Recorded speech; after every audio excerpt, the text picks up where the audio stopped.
अस्सलाम वालेकुम वरहमतुल्लाहि वबरकातुहू। जी हाँ, मैं फिर से हाजिर हूँ एक बहुत ही ख़ास वीडियो लेकर। और आज से हम लोग पढ़ने वाले हैं हिस्सा शायरी। इससे पहले हम लोग क्या पढ़ रहे थे? हिस्सा नस्र में कुल 11 सबक पढ़े थे। और वो 11 सबक कौन कौन था? खाका पढ़ना था, एक नज़ीर अहमद की कहानी जिसके लिखने वाले कौन थे? मिर्ज़ा फ़रहतुल्लाह बेग। उसके बाद दूसरा सबक जो था वहाँ से 3 मजमून आपको पढ़ना था। मिट्टी का तेल जिसके लिखने वाले ख्वाजा हसन नज़ामी थे। फिर बाज़ पुराने लफ्ज़ों की नई तहक़ीक़ जिसके लिखने वाले कौन थे? सैयद सुलेमान नदवी थे। और उसके बाद इंशाइया क्या है जिसके लिखने वाले वज़ीर आगा थे। यानी कुल मिलाकर 3 मजमून आपको पढ़ना था और एक खाका। उसके बाद हमने पढ़ा था इंशाइया। इंशाइया में क्या नाम है? हिजरत पढ़ना था हम लोगों को, जिसके लिखने वाले कौन थे? अहमद जमाल पाशा थे। और उसके बाद हमने पढ़ा था दास्तान। दास्तान में मैंने 56 ऑब्जेक्टिव क्वेश्चन कराया था, याद है आपको? और ज़रूर आप वीडियो देखें, जो भी वीडियो मैं आपको बना कर दिया हूँ सब वीडियो देखें, क्योंकि हिस्सा नस्र से ही सबसे ज़्यादा सवालात पूछे जाते हैं। हालांकि हिस्सा शायरी से भी पूछा जाता है, लेकिन सबसे ज़्यादा की बात करें तो हिस्सा नस्र जो मैं अभी आपको बता रहा हूँ। तो मैंने क्या पढ़ा था? दास्तान बागो बहार जिसके लिखने वाले मीरामन दहलवी थे। उसके बाद हमने क्या पढ़ा था? 4 अफसाना पढ़ा था। सबसे पहला अफसाना टूबा टेक सिंह जिसके लिखने वाले सादत हसन मंटू थे। उसके बाद मैंने पढ़ा था प्रोमिस जिसके लिखने वाली कौन थी? जिलानी बानो थी। और उसके बाद मैंने पढ़ा था भूले बिसरे गीत, याद आया आपको? शफी जावेद जिसके लिखने वाले थे। और उसके बाद हमने पढ़ा था कौन? इब्राहिम सक्का जिसके लिखने वाले कौन थे? सलाम बिन रज़ाक थे। अच्छा, मैंने एक चीज़ आपको याद करने के लिए कहा था, प्रोमिस अफसाना जो है जिसके लिखने वाली जिलानी बानो है, उनकी पैदाइश बहुत आसान था याद करना। क्यों? क्योंकि 1936 में जिलानी बानो पैदा हुई थी। कहाँ? बदायूं जो उत्तर प्रदेश में पड़ता है, 14 जुलाई 1936 को। और शफी जावेद जो है उससे 1 साल पहले पैदा हुए थे 1935 में। लेकिन शफी जावेद जो है वो 4 जनवरी 1935 ईस्वी को पैदा हुए। लेकिन कहाँ पैदा हुए? तो वो मुजफ्फरपुर में पैदा हुए थे, ठीक है। लेकिन इनका आबाई वतन जो है वो गया में था और इनका असल नाम शफीउद्दीन था। ये सब मैं आपको बताया था। उसके बाद इब्राहिम सक्का जो अफसाना है जिसके लिखने वाले कौन थे? सलाम बिन रज़ाक। वहाँ मैंने आपको बताया था कि बेदार खां देशमुख की बहन से जो है वो इब्राहिम सक्का मोहब्बत करता था, है ना। तो ये सब मैं सारी चीज़ें बता चुका हूँ आपको। उसके बाद मैंने पढ़ा था एक लास्ट सबक, जिस 11वां सबक ख़त था गुब्बारे खातिर से 3 खतूत जिसके लिखने वाले कौन थे? मौलाना अबुल कलाम आज़ाद थे। वहाँ से मैंने बहुत सारे ऑब्जेक्टिव क्वेश्चन कराया था, आपको 46 क्वेश्चन कराया था। और उसमें मैं आपको बताया था कि ये जो गुब्बारे खातिर से 3 खतूत थे, यानी कुल इन्होंने 24 खतूत लिखे थे। मौलाना अबुल कलाम आज़ाद कहाँ लिखे थे? किस जेल में लिखे थे? तो किला अहमदनगर जेल में लिखे थे। और कब लिखे थे? तो भारत छोड़ो आंदोलन तहरीक जो चल रहा था 1942 में। जी हाँ, 1942 में। उसी वक्त में ये जब जेल में, किला अहमदनगर जेल में थे, तो सिद्दीक़ मुकर्रम हबीबुर रहमान खान शेरवानी को ये कुल 24 खतूत लिखे थे। लेकिन आपकी किताब में 3 खतूत पढ़ना है इनका। तो ये सारी चीज़ें मैं आपको बता दिया था। और आज से हम क्या शुरू करने वाले हैं? आज से हम शुरू करने वाले हैं हिस्सा शायरी। हिस्सा शायरी में जो है गुफ्तगू, मेरा सफ़र, खेती, बरक़े कलीसा, मुतशायर, हम नहीं जानते, ये सब नज़्म है। तो सबसे पहले आज की इस वीडियो में हम पढ़ने वाले हैं 2 नज़्म, एक गुफ्तगू और एक मेरा सफ़र। तो जिसके लिखने वाले कौन है? अली सरदार जाफरी। यानी आपके नज़्म जो 2 नज़्म पढ़ना है आपको हिस्सा शायरी में, सबसे पहला 2 नज़्म है उसके लिखने वाले अली सरदार जाफरी ही हैं। तो इसलिए मैंने सोचा कि दोनों सबक को एक ही साथ पढ़ा देता हूँ। तो चलिए हम सीधे सीधे टेलीग्राम पर चलते हैं, जहाँ से हम आपको क्विज की शक्ल में ऑब्जेक्टिव क्वेश्चन कराने वाला हूँ, जो आप ज़रूर याद कर लें, क्योंकि जो जो सवालात पूछा जाता है मैं सब बता चुका हूँ। तो चलिए चलते हैं हम टेलीग्राम पर। तो चलिए हम आगे टेलीग्राम पर, यहाँ पर देख रहे हैं स्टार्ट दिस क्यूज, इस पर हमने क्लिक किया। उसके बाद आई एम रेडी। तो देखिए, अगर आप टेलीग्राम ग्रुप में जुड़ना चाहते हैं तो लिंक डिस्क्रिप्शन में दिया गया है, आप ज़रूर देखें, ज़रूर जुड़ जाएं। और अगर आप इस सबक का सब्जेक्टिव क्वेश्चन पढ़ना चाहते हैं तो लिंक डिस्क्रिप्शन में दिया गया है। वहाँ मैंने 2 वीडियो इसकी पोस्ट कर चुका था इससे पहले ही, जिसमें मैंने सबसे पहला वीडियो में मैंने इस नज़्म को एक्सप्लेन किया था कि आखिर गुफ्तगू बंद न हो, ये जो था, गुफ्तगू बंद न हो, बात से बात चले, सुबह तक शाम में मुलाकात चले, हम पे हंसती हुई या तारों भरी रात चले, इसका आखिर मतलब क्या है? तो ये सब मैंने पार्ट 1 में बताया था। और इस सबक में जो भी सवालात हैं उसको मैंने हल किया था पार्ट 2 में, तो आप ज़रूर देखना। तो चलिए देखिए सबसे पहला सवाल क्या आया। सबसे पहला सवाल जो है वो नज़्म गुफ्तगू के मुसन्निफ कौन है, यहाँ पर आया। तो 2 नज़्म अली सरदार जाफरी का हमको पढ़ना है, एक नज़्म गुफ्तगू और मेरा सफ़र। तो क्या हो जाएगा? अली सरदार जाफरी ही हो जाएगा। नज़्म गुफ्तगू के मुसन्निफ कौन है? अली सरदार जाफरी। सादत हसन मंटू अफसाना आपको पढ़ना था, तो ये तो है नहीं, क्योंकि सादत हसन मंटू का हम टूबा टेक सिंह पढ़े थे। और अमीर हनफी का हमको पढ़ना है एक खेती। उसके बाद अकबर इलाहाबादी का हमको पढ़ना है बरक़े कलीसा। इसलिए इसका सही जवाब है ऑप्शन ए। चलिए आगे देखिए, सवाल नंबर 2 में है नज़्म मेरा सफ़र के मुसन्निफ कौन है। तो या तो आपसे पूछे नज़्म गुफ्तगू या फिर मेरा सफ़र, दोनों के मुसन्निफ कौन है? दोनों के मुसन्निफ जो है वो अली सरदार जाफरी हैं। और अमीर हनफी का इसके बाद हम लोग पढ़ेंगे, इसके बाद जस्ट हम पढ़ेंगे खेती जो है एक नज़म है, उसके लिखने वाले अमीर हनफी है, इसलिए ये नहीं हुआ। अकबर इलाहाबादी का आपको पढ़ना क्या है, बरक़े कलीसा पढ़ना है, जो एक ज़रीफ़ाना नज़म है जिसके लिखने वाले कौन है, अकबर इलाहाबादी है, ठीक है। तो इसलिए इसका सही जवाब ये भी नहीं हुआ। ज़फ़र कमाली का हमको क्या पढ़ना है, एक ज़रीफ़ाना नज़म ही पढ़ना है जिसका नाम है मुतशायर, इसलिए ये भी नहीं हुआ, ठीक है। इसलिए इसका सही जवाब है ऑप्शन डी। आगे देखिए, अब आगे आया नज़म गुफ्तगू कैसी नज़म है। तो देखिए, गुफ्तगू, मेरा सफ़र, खेती और हम नहीं जानते, ये चारों जो है ये आज़ाद नज़म है, ठीक है। और दो नज़म जो कुल आपको 6 नज़म पढ़ना है ना, तो जिसमें से एक गुफ्तगू है, तो गुफ्तगू और मेरा सफ़र तो अली सरदार जाफरी का, ये दोनों आज़ाद नज़म है। उसके बाद खेती और हम नहीं जानते जो है ये दोनों भी आज़ाद नज़म है। बच गया कौन, बरक़े कलीसा और मुतशायर, ये दोनों ज़रीफ़ाना है। तो कितना आसान हो गया याद करना आपको। तो नज़म गुफ्तगू कैसी नज़म है, आज़ाद नज़म है, ठीक है। इसलिए इसका सही जवाब क्या हो जाएगा, ऑप्शन ए। आगे देखिए, नज़म मेरा सफ़र कैसी नज़म है। तो गुफ्तगू पूछे, चाहे मेरा सफ़र पूछे, चाहे खेती पूछे, चाहे हम नहीं जानते पूछे, ये चारों कैसा हो जाएगा, आज़ाद हो जाएगा, ठीक है। इसलिए इसका सही जवाब है आज़ाद। आगे देखिए, अली सरदार जाफरी की पैदाइश कब हुई। तो जी हाँ, इनकी पैदाइश कब हुई थी, 29 नवंबर 1913 ईस्वी को हुई थी, बलरामपुर जो उत्तर प्रदेश में पड़ता है, ठीक है। तो इसलिए इसका सही जवाब क्या है, ऑप्शन बी। आगे देखिए, अली सरदार जाफरी की पैदाइश कहाँ हुई थी। तो अभी जस्ट मैं आपको बताया था कि 29 नवंबर 1913 ईस्वी को अली सरदार जाफरी की पैदाइश कहाँ हुई थी, बलरामपुर उत्तर प्रदेश में, ठीक है। तो इसलिए इसका सही जवाब क्या हो जाएगा, ऑप्शन बी। आगे देखिए, सवाल नंबर 7, अली सरदार जाफरी किस सूबा से ताल्लुक रखते थे, यानी किस राज्य से ताल्लुक रखते थे। तो बलरामपुर उत्तर प्रदेश ऊपर आया था ना, यहाँ देखिए ये क्वेश्चन में आया है ना, यहाँ उत्तर प्रदेश। तो उत्तर प्रदेश क्या है, राज्य का नाम है, तो इसलिए इसका सही जवाब क्या हो जाएगा, उत्तर प्रदेश, ऑप्शन सी। आगे देखिए, सवाल नंबर 8 में क्या है। सवाल नंबर 8 में अली सरदार जाफरी ने किस नाम से रिसाला निकाला था। तो जी हाँ, किस नाम से रिसाला निकाला था, 8 नंबर क्वेश्चन का। तो किस नाम से रिसाला निकाला, गुफ्तगू जो आपको पढ़ना है ना, गुफ्तगू नज़्म और मेरा सफ़र, तो यहाँ पर गुफ्तगू दिया ही गया है, तो इसलिए इसका सही जवाब क्या हो जाएगा, ऑप्शन बी। आगे देखिए, आगे है जदीद उर्दू नज़म की रवायतों में सबसे पहली नज़म किसको तस्लीम किया जाता है। जी हाँ, तो सबसे पहली नज़म जो है किसको तस्लीम किया जाता है, 9 नंबर क्वेश्चन का। तो आपके किताब में ये सवाल कहाँ से दिया गया है, तो पेज नंबर 113 से दिया गया, ठीक है। अली सरदार जाफरी का आपको पढ़ना है 115 में, और पेज नंबर 13 जहाँ से नज़म शुरू होता है वहाँ पर आप देखना, उसमें ये ज़रूर कहीं ना कहीं लिखा होगा। तो जदीद उर्दू नज़म की रवायतों में सबसे पहली नज़म जो है किसको तस्लीम किया जाता है, ये शब कदर को, और ये इस साल सेंटअप एग्जाम में पूछा गया था। और शब कदर जो है इसके लिखने वाले कौन है, यहाँ पर पूछेगा आगे, को कहा जाता है जैसे किसने लिखा, यहाँ पर पूछ दिया ना कि जदीद उर्दू की सबसे पहली नज़म शब कदर को शब कदर को कहा जाता है जिसे किसने लिखा, यानी जदीद उर्दू की सबसे पहली नज़म जो है वो शब कदर को कहा जाता है जिसे किसने लिखा, यहाँ पर पूछ रहा है। तो किसने लिखा, मोहम्मद हुसैन आज़ाद ने लिखा था, जो आपके किताब में पेज नंबर 113 पर होगा। और कहाँ पर होगा, तो शायद ऊपर से 3-4 लाइन नीचे ही होगा, आप किताब देख लेना, ठीक है। तो इसलिए इसका सही जवाब है मोहम्मद हुसैन आज़ाद, और ये इस साल सेंटअप में पूछा गया था। आगे है अली सरदार जाफरी को पद्मश्री अवार्ड कब मिला, यहाँ पर पूछा जा रहा है। जी हाँ, तो पद्मश्री अवार्ड कब मिला था, ये एक अवार्ड है, तो कब मिला था, 11 नंबर क्वेश्चन का क्या हो जाएगा। तो इन्हें जो है वो 1967 ईस्वी में, यानी इसका सही जवाब हो जाएगा ऑप्शन बी, ठीक है। यानी 67 में इन्हें अवार्ड मिला था। कौन अवार्ड, पद्मश्री अवार्ड। और यहाँ पर देखिए क्या पूछा जा रहा है, अली सरदार जाफरी को भारतीय ज्ञानपीठ अवार्ड कब मिला। तो 12 नंबर क्वेश्चन का क्या हो जाएगा, भारतीय ज्ञानपीठ अवार्ड जो है ये इन्हें 1997 में मिला था, ठीक है। और भी इन्हें कई अवार्ड मिला था, जैसे इकबाल सम्मान भी मिला था। और तो यानी 1967 में सबसे पहले इन्हें पद्मश्री अवार्ड मिला, जो हम ऊपर पढ़ चुके हैं।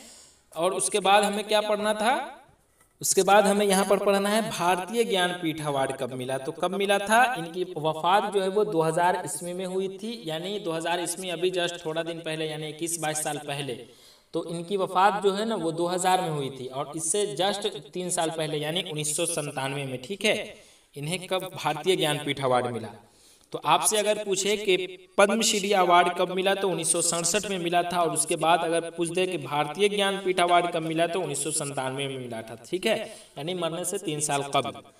आगे देखिए, अली सरदार जाफरी की वफात कब हुई, तो अभी जस्ट मैं आपको बताया हूँ 2000 ईस्वी में हुई थी, 1 अगस्त 2000 ईस्वी को इनका वफात हो चुका था। तो इसलिए इसका सही जवाब है ऑप्शन बी। आगे देखिए 14 नंबर क्वेश्चन में है, तरक्की पसंद तहरीक के मेमारों में किसे तस्लीम किया जाता है। देखिए तो किसे तस्लीम किया जाता है, अली सरदार जाफरी को। आपसे एग्जाम में हो सकता है 2 नंबर में पूछे कि तरक्की पसंद तहरीक के मेमारों में किसे तस्लीम किया जाता है, तो किसे तस्लीम किया जाता है, अली सरदार जाफरी को। ठीक है, आगे देखिए सवाल नंबर 15 में क्या है, सवाल नंबर 15 में क्या क्वेश्चन पूछता है, आगे आने वाला है जस्ट। जी हाँ, तो देखिए अली सरदार जाफरी किस अदबी तहरीक से वाबस्ता थे, यहाँ पर क्वेश्चन आ गया। तो किस तहरीक से वाबस्ता थे, ये इस साल एग्जाम में पूछा गया था और एग्जाम में पूछा ही गया था। तो देखिए इसमें आंसर शीट जब आया था बिहार बोर्ड की तरफ से, तो उसमें इन्होंने क्या जवाब दिया था, इन्होंने जो है वो ये सवाल नहीं आया था, इसके जस्ट बाद वाला सवाल आएगा। ठीक है, तो अली सरदार जाफरी किस अदबी तहरीक से वाबस्ता थे, तो जी हाँ ये जो है इसका सही जवाब क्या हो जाएगा, तरक्की पसंद तहरीक। ये सवाल ठीक ठाक है, ठीक है, इसलिए इसका सही जवाब है तरक्की पसंद तहरीक। और अब आगे देखिए जो इन्होंने पूछा था, यानी इस साल क्या कहते हैं फाइनल एग्जाम में ये सवाल पूछा था, अली सरदार जाफरी उर्दू की किस अदबी तहरीक के नुमाइंदा शायर है, यहाँ पर ये पूछा था। तो देखिए इन्होंने पूछा था, तो इनका जब आंसर शीट निकला तो इसमें इन्होंने जवाब सही दिया तरक्की पसंद अदबी तहरीक। देखिए मैं ये नहीं कह रहा हूँ तरक्की पसंद अदबी तहरीक सही नहीं है, लेकिन अगर तरक्की पसंद अदबी तहरीक आप सही कर रहे हैं तो फिर तरक्की पसंद तहरीक आपको ऑप्शन में नहीं देनी चाहिए था, क्योंकि इनका ताल्लुक जो है वो अली सरदार जाफरी का ताल्लुक जो है वो तरक्की पसंद तहरीक से, इससे कोई इनकार भी नहीं कर सकता है। तो इसलिए मैं अभी भी कहूँगा बिहार बोर्ड ने जो निकाला था तरक्की पसंद अदबी तहरीक आंसर शीट में, तो इसका जवाब तो वो दिए नहीं कि आखिर उन्होंने क्यों ऐसा किया, लेकिन मैं अभी भी कहूँगा कि इनका ताल्लुक जो है वो तरक्की पसंद तहरीक से है और सवाल में ये 2 ऑप्शन देना गलत है। ठीक है, तो ये बिहार बोर्ड ने ये सवाल में 2 ऑप्शन दिया था, इसलिए मैंने यहाँ पर 2 ऑप्शन दे दिया है, तो इसलिए इसका सही जवाब जो है वो तरक्की पसंद तहरीक है। आगे देखिए आगे क्या है, तरक्की पसंद तहरीक का बाज़ाब्ता आगाज कब हुआ, यहाँ पर पूछा जा रहा है। तो जी हाँ, इनका तरक्की पसंद तहरीक का बाज़ाब्ता आगाज कब हुआ था, 17 नंबर क्वेश्चन का।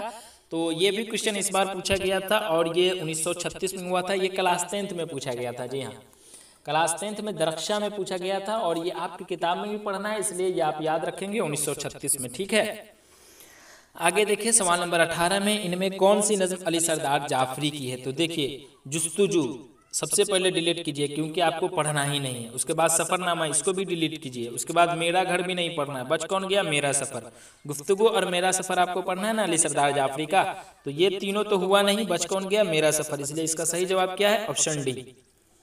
आगे देखिए इनमें नज़्म निगार की हैसियत से किस शायर को तस्लीम किया जाता है। तो देखिए इस साल भी ये क्वेश्चन पूछा गया था, लेकिन यहाँ पर जो है ऑप्शन में अली सरदार जाफरी दिया गया है ना, तो वो जब एग्जाम हुआ था मतलब इस बार फाइनल एग्जाम, तो यहाँ पर अकबर इलाहाबादी दिया गया था। सेम ऑप्शन दिया था फायज दहलवी भी, शाद अजीमाबादी भी, मीर अनीस भी और लास्ट में अकबर इलाहाबादी दिया था।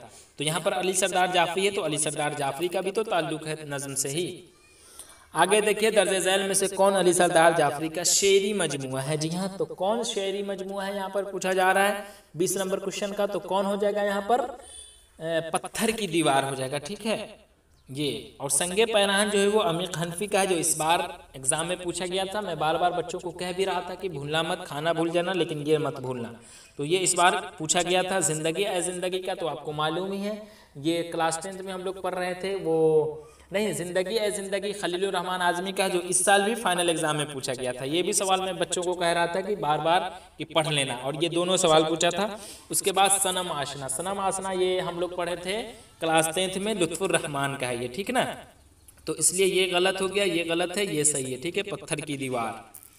चलिए आगे देखिए सवाल नंबर 21, दर्जे झैल में से कौन अली सरदार जाफरी का शेरी मजमुआ नहीं है, यहाँ पर पूछा जा रहा है। देखिए यहाँ पर नहीं है पूछा जा रहा है, ये नहीं कह रहा है कि है। ठीक है, तो 21 नंबर क्वेश्चन का क्या हो जाएगा, बोसे नम हो जाएगा, जिसके लिखने वाले कौन है, लुत्फुर रहमान है, जो हम क्लास 10th में ही पढ़े थे।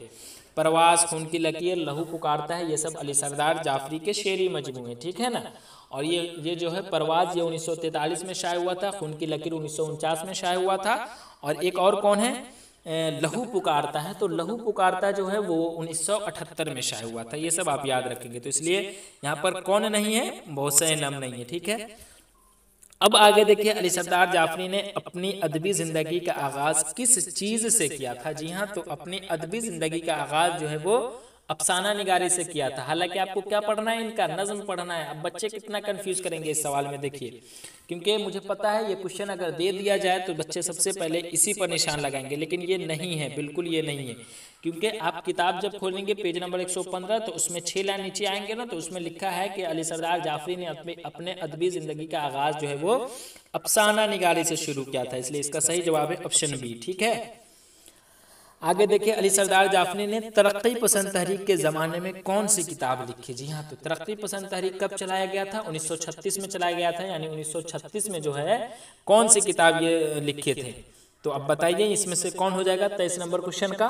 तो इसमें से जो है वो तरक्की पसंद अदब हो जाएगा, यानी ऑप्शन बी हो जाएगा। ठीक है, चलिए आगे देखिए, आप सवाल नंबर 24 में क्या पूछ रहा है? सवाल नंबर 24 में है, नज्म गुफ्तगू किन दो मुल्कों के दरमियान की ख्याली बातचीत है? यानी नज्म गुफ्तगू में किन दो मुल्कों के बीच की ख्याली बातें हैं? तो क्या कहते हैं, हिंदुस्तान और पाकिस्तान की दोस्ती के नाम गुफ्तगू नज्म जो है ना, वो अली सरदार जाफरी लिखे थे, जिसमें है ना, गुफ्तगू बंद न हो बात से बात चले, सुबह तक शाम मुलाकात चले, हम पे हंसती हुई यह तारो भरी रात चले। इसके बारे में मैं आपको बता दिया हूँ, पार्ट 1 आप जरूर देखना, बड़ी मजा आएगा आपको। तो नज्म गुफ्तगू किन दो मुल्कों के दरमियान की ख्याली बातचीत है इसमें? तो हिंदुस्तान और पाकिस्तान के बीच, ऑप्शन ए। ठीक है, अब आगे देखिए, सवाल नंबर 25 में क्या है, नज्म गुफ्तगू को अली सरदार जाफरी ने किसके नाम किया? सेम क्वेश्चन आ गया, यहाँ पर पूछा नज्म गुफ्तगू किन दो मुल्कों के दरमियान, तो हिंदुस्तान और पाकिस्तान के, और वही चीज यहाँ पर भी है, बस थोड़ा सा सवाल में फर्क है। तो क्या हो जाएगा इसका सही जवाब? हिंदुस्तान और पाकिस्तान के। ठीक है, हिंद और पाक के, ऑप्शन बी। अब आगे देखिए, शायर अली सरदार जाफरी शाम मुलाकात कब तक चाहता है? जी हाँ, तो कब तक चाहता है शाम मुलाकात? आप पढ़े होंगे, ये क्या कहते हैं नज्म, अगर आप पढ़े होंगे। और वैसे अभी जस्ट मैं आपको बताया था ना, गुफ्तगू बंद न हो बात से बात चले, सुबह तक शाम मुलाकात चले। तो इसलिए इसका सही जवाब क्या हो जाएगा? Option C. उसके बाद है, किसके चटकने की सदा आएगी? तो जी हाँ, मैं आपको बताया था 100 पेज नंबर 116 में आएंगे तो आपको लिखा रहेगा, सिर्फ गुंचों के चटकने की सदा आएगी। ठीक है, तो इसलिए इसका सही जवाब क्या हो जाएगा? गुंचों की, ऑप्शन बी हो जाएगा। ठीक है, यानी कहाँ गया ये? Option B. उसके बाद आगे देखिए, सवाल नंबर 28 में क्या पूछ रहा है? सवाल नंबर 28 में, तंज कैसा जाम छलकाता है? तो मैंने आपको बताया था ना, तंज छलकाए तो छलकाया करे जहर का जाम। तो इसलिए इसका क्या सही जवाब हो जाएगा? तंज जो है वो जहर का जाम छलकाता है। ये सब आपके किताब में लिखा हुआ है, पेज नंबर 116 में जो नज्म दिया गया है उसको आप पढ़ेंगे तो मालूम चलेगा। आगे है, दुश्नाम के माने क्या होता है? जी हाँ, दुश्नाम के माने मैंने आपको बताया था, वो जो है ना, हम जो अल्फाज के हाथों में है संग दुश्नाम। तो संग दुश्नाम का मतलब क्या होता है? संग का मतलब पत्थर होता है, लेकिन यहाँ पर दुश्नाम का पूछ रहा है, तो दुश्नाम का मतलब क्या होता है? गाली। और वो आप पार्ट 1 जरूर देखना, मैं बार बार आपको कह रहा हूँ, बहुत मजा आएगा। इस नज्म को आप सुनने के बाद समझ जाएंगे कि आखिर क्या कहा गया है। आगे देखिए, तारो भरी रात किस तरह चलती है? जी हाँ, तारो भरी रात किस तरह चलती है? तो ये भी जो है आपके नज्म से ही क्वेश्चन। जी हाँ, तो बताइए, तारो भरी रात किस तरह चलती है? वो जो है ना, हम पे हंसती हुई यह तारो भरी रात चले। तो इसलिए इसका सही जवाब क्या हो जाएगा? हंसते हुए। ठीक है, ऑप्शन डी। चलिए उसके बाद आगे देखिए, आगे क्या है क्वेश्चन? आगे है, गुफ्तगू नज़्म में किस तोहफा और सौगात की बात आई है? तो जी हाँ, है ना, तोहफे दर्द लिए प्यार की सौगात लिए। तो इसलिए क्या हो जाएगा इसका सही जवाब? दर्द और प्यार का, ऑप्शन ए। उसके बाद आगे देखिए, सवाल नंबर 32 में क्या है? अफसानवी मजमुआ मंजिल कब शाये हुआ? जी हाँ, मंजिल कब शाये हुआ था अफसानवी मजमुआ? इससे पता चल गया कि ये अफसानवी मजमुआ है। तो ये जो है वो 1938 ईस्वी में शाये हुआ था, इसलिए इसका सही जवाब है ऑप्शन ए। चलिए आगे देखिए, सवाल नंबर 33, अली सरदार जाफरी तरक्की पसंद तहरीक के किस तर्जुमान के मदीर थे? जी हाँ, किस तर्जुमान के मदीर थे? ये आपकी किताब में लिखा हुआ है। और ये कहाँ पर लिखा हुआ है? तो ये आपकी किताब में पेज नंबर 115 पर लिखा हुआ है। तो अली सरदार जाफरी तरक्की पसंद तहरीक के किस तर्जुमान के मुदीर थे? तो नया अदब हो जाएगा। इसलिए इसका सही जवाब क्या हो जाएगा? Option D. ये आप पेज नंबर 115 पर पढ़ लेना। चलिए आगे देखिए, आगे क्या है क्वेश्चन? आगे है, तरक्की पसंद अदब के मुसन्निफ कौन है? तो तरक्की पसंद अदब के मुसन्निफ कौन है? अली सरदार जाफरी ही होंगे, ऑप्शन ए। चलिए आगे देखिए, नज्म मेरा सफर, गुफ्तगू, एशिया जाग उठा, नई दुनिया को सलाम, यह सब क्या है? तो ये सब क्या है? ये सब नज्म है, क्योंकि गुफ्तगू और मेरा सफर से तो आपको मालूम ही चल गया, क्योंकि ये दोनों हम पढ़ रहे हैं। आपसे इस तरह नहीं पूछा जाएगा, आपके एग्जाम में पूछा जाएगा कि अली सरदार जाफरी के 2 नज़मों के नाम बताए, 2 नंबर में पूछा जाएगा, ठीक है। या इसमें से कोई 1 नंबर में पूछेगा तो कोई 1 नज़म दे देगा, जैसे नई दुनिया को सलाम ये किनका नज़म है, तो अली सरदार जाफरी का। या ये पूछ सकता है कि नई दुनिया को सलाम ये क्या है, तो इसी तरह ऑप्शन में दे देगा तो क्या है, ये नज़म है, ठीक है, ऑप्शन ए। चलिए आगे देखिए सवाल नंबर 36। सवाल नंबर 36 में क्या है, किस फारसी शायर से मुतासिर होकर मेरा सफ़र नज़म लिखी गई। गुफ्तगू नहीं, यहाँ पर मेरा सफ़र पूछा जा रहा है, जो दूसरा नज़म है अली सरदार जाफरी का। तो किस फारसी शायर से मुतासिर होकर मेरा सफ़र नज़म लिखी गई थी, तो ये जो है ये मौलाना अल्लामा इकबाल के, ऑप्शन ए हो जाएगा। ये आपके किताब में भी लिखा हुआ है, ठीक है। चलिए आगे देखिए, आगे है क्या शायर ने खुद को एक तड़पता कतरा करार दिया है, तो जी बिल्कुल करार दिया है, ऑप्शन ए हो जाएगा, ठीक है, हाँ। चलिए आगे देखिए सवाल नंबर 38 में क्या है, अली सरदार जाफरी के इनमें से कौन सी तनकीदी किताब है, यहाँ पर पूछा जा रहा है। तो कौन हो जाएगा तनकीदी किताब अली सरदार जाफरी का, तो इसमें से जो है ये तरक्की पसंद अदब, यानी तरक्की पसंद अदब, तो बिल्कुल ये तो है ही। उसके बाद आगे देखिए गालिब और उसकी शायरी, ये भी है, तो इसलिए इसका सही जवाब हो जाएगा ऑप्शन बी, क्योंकि इसमें दोनों दिया हुआ है, ठीक है ना। तो इसलिए पहले आप ऑप्शन देखा करेंगे, ठीक, तो इसलिए इसका सही जवाब क्या हो जाएगा, ऑप्शन सी। चलिए आगे देखिए सवाल नंबर 39 जो लास्ट क्वेश्चन है। फिर एक दिन ऐसा आएगा आंखों के दिए बुझ जाएंगे, ये दोनों मिसरे किस नज़म से माखूज है। तो देखिए मेरा सफ़र नज़म जो आपके किताब में पेज नंबर 120 में दिया गया है, ये आप खोलेंगे ना तो सबसे पहले जब नज़म की शुरुआत होती है तो यही कहा जाता है कि फिर एक दिन ऐसा आएगा आँखों के दिए बुझ जाएंगे, हाथों के कवल कुमलाएंगे। तो आप समझ गए होंगे ये किस नज़म से लिया गया है, मेरा सफ़र नज़म से लिया गया है, इसलिए इसका सही जवाब क्या है, ऑप्शन बी मेरा सफ़र। तो इस तरह से मैंने सारे सवालों को हल कर दिया, 2 सबक को मैंने एक्सप्लेन कर दिया। उम्मीद है कि अब आप इस दोनों सबक को अच्छे से पढ़ चुके होंगे, और पार्ट 1 और पार्ट 2 जो मैंने वीडियो सब्जेक्टिव क्वेश्चन का मैंने बनाया था वो आप ज़रूर देखें, क्योंकि उसको आप देखने के बाद और मज़ा आएगा इस सबक को समझने में। तो चलिए अगर आप इस चैनल के लिए नए हैं तो चैनल को ज़रूर सब्सक्राइब कर लें। इंशाअल्लाह फिर मैं एक बहुत ही ख़ास वीडियो के साथ आऊँगा, तब तक के लिए खुदा हाफिज़।